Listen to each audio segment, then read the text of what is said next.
Ayer a la noche, Giancarlo Manzano, nuestro redactor justamente del turno tarde-noche, publicaba en la brújula24.com un informe del CREVA muy interesante que hablaba de el poder adquisitivo del bahiense y lo comparaba a los aumentos inflacionarios, ¿no? Lo que había bajado el poder adquisitivo en este último tiempo y también hacía un análisis comparativo de años anteriores. Estamos justo en comunicación con Jerónimo Echeverri, él es economista del CREVA y vamos a hablar un ratito con él para que nos dé un análisis y nos haga una especie de balance de lo que fue este estudio, este informe que está publicado de hace ya algunas horas en la brújula24.com. Jerónimo, buenas tardes, gracias por atendernos. Juan Tucat, Marta Rodríguez y quien te habla, Emanuel Olaya, te saludan acá en la Brújula. ¿Cómo andas? ¿Todo bien? Hola, ¿cómo están? Buenas tardes. Todo tranquilo por acá. Bueno, a ver, Jerónimo, ustedes cuando notan, cuando llegan a los resultados, ¿no? Cuando ven los resultados, ¿era algo que un poco se podía palpar en lo cotidiano o les sorprendió? Y contanos un poquito esos números fríos. No, bueno, a ver, todo esto que sucedió sobre todo en el mes de diciembre era bastante esperable desde el punto de vista de que, digamos, el sacudón de algunos ajustes de ciertas variables como puede ser el tipo de cambio, los precios regulados de combustibles, medicamentos, bueno, un montón de productos que fuimos viendo que se fueron levantando algunas restricciones, iban a impactar fuertemente en lo que es el poder adquisitivo. Y bueno, efectivamente eso fue lo que sucedió sobre el último mes del año. El poder de compra de lo que es salario registrado, esto siempre está bueno que lo podamos aclarar porque esto es un detalle no menor, ¿no? Estamos hablando de sueldos con convenio colectivo que lo sustentan, entonces no es la realidad, digamos, de todos los trabajadores, ¿sí? Hay algunos que no tienen, o gran parte que no tienen convenio colectivo que los avale. Y bueno, diciembre, dicho esto, arrojó una caída de aproximadamente 8,3% en términos reales y bueno, termina cerrando el año con un sabor bastante amargo en lo que tiene que ver con poder de compra y un retroceso importante respecto de lo que veníamos registrando en los últimos meses. Y bueno, retrocedemos a niveles de 2019 con fuerte crisis económica por detrás y también algunos meses de agosto en plena pandemia, como para que se pueda comparar entre periodos, ¿no? Como mencionaba al inicio de la nota. Qué bárbaro, o sea que nos tenemos que ir hasta la pandemia. Eso te iba a decir, la comparación es con el periodo bárbaro. Más complicado de la pandemia, sería, así como para hacer un paralelismo, Jerónimo. Exactamente, así fue. Recordemos en aquel momento, digamos, virtualmente frenadas las paritarias por obvias razones y la inflación siguió su curso, si bien justo fue un año que desaceleró levemente la tasa de inflación, siguieron avanzando los precios por cuestiones inerciales y de otra índole. Allí tuvimos un punto de comparación a lo que es este diciembre de 2023.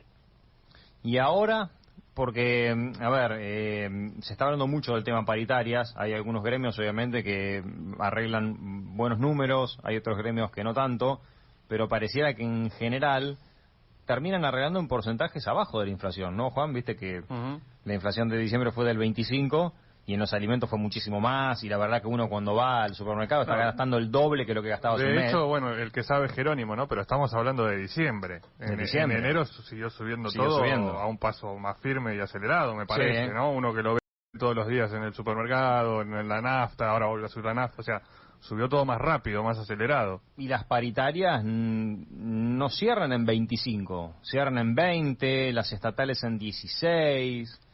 Sí, a ver, yo recién, disculpame que te interrumpa, recién estaba actualizando algunos números y, por ejemplo, lo que es administración pública, UPCN, que es uno de los gremios que solemos mirar, 16% respecto al mes anterior. En lo que es municipalidad acá de Bahía Blanca no hay datos cargados respecto a enero, lo cual hace pensar o que, digamos, van a seguir con el mismo básico, o bueno, tal vez haya un reacomodamiento, pero digamos no está publicado en la página.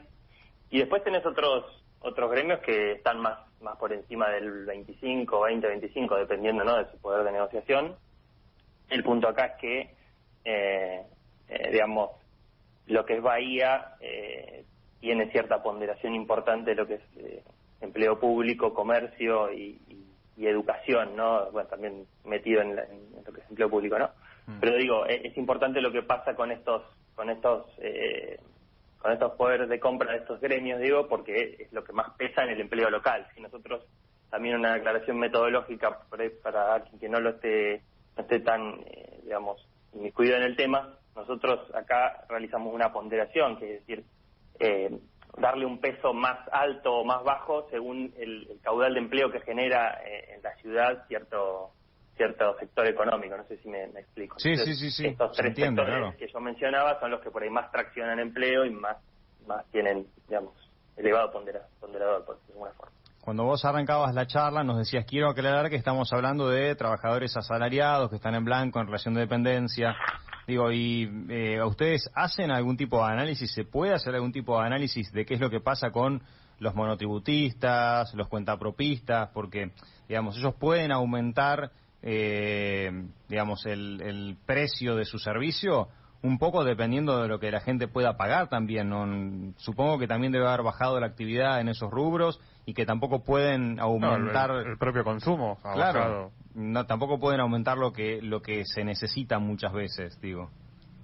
Sí, a ver, nosotros no tenemos mediciones respecto del empleo no registrado por una cuestión medio técnica que tiene que ver con el tamaño muestral de la encuesta permanente de hogares, que es de la cual se sacan todos estos datos del mercado laboral, que, digamos, la publica el INDEC, y, digamos, que tiene un tamaño muestral, digamos, que no es lo suficientemente grande como para nosotros poder hacer estimaciones de este estilo que sean confiables.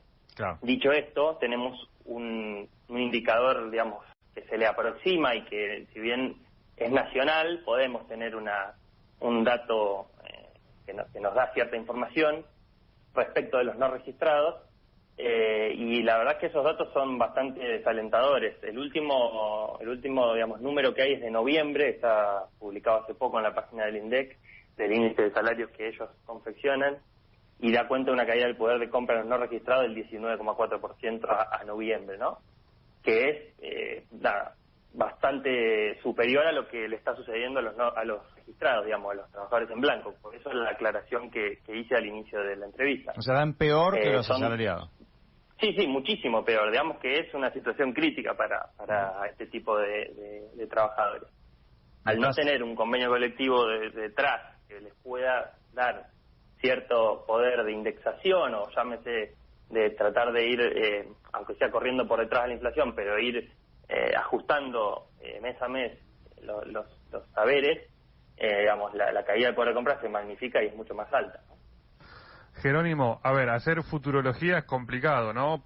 Pero recién un poco lo estábamos conversando. Digamos, la perspectiva, mirando los números hoy por hoy, es aún más complicada. Mira, todo depende mucho de cómo vaya siendo el sendero inflacionario en las próximas semanas. Lo que fue enero, te diría que las últimas 15 días vemos una leve desaceleración en lo que es la inflación de alimentos y bebidas, sobre todo.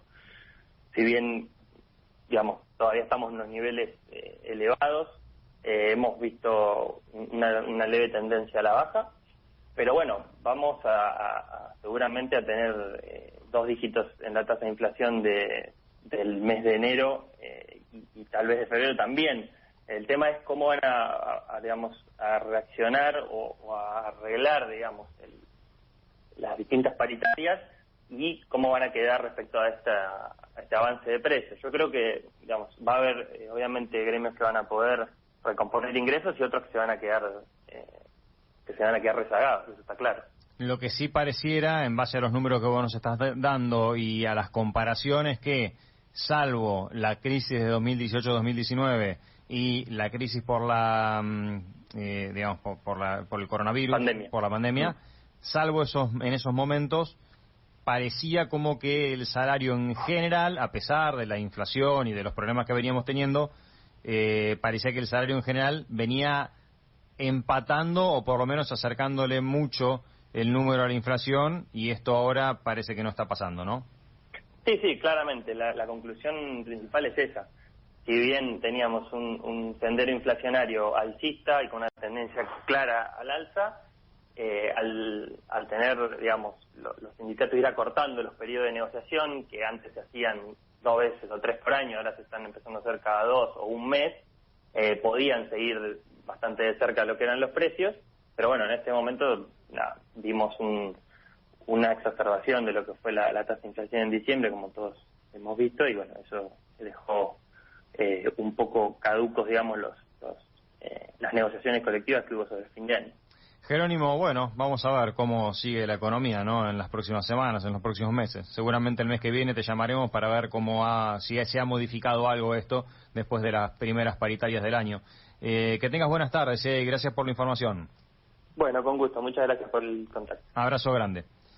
Ahí estaba Jerónimo Echeverri, que es economista del CREVA, contándonos justamente esto, ¿no? El poder adquisitivo de los bahienses cayó 8% en diciembre. Vamos a ver qué es lo que pasa en enero.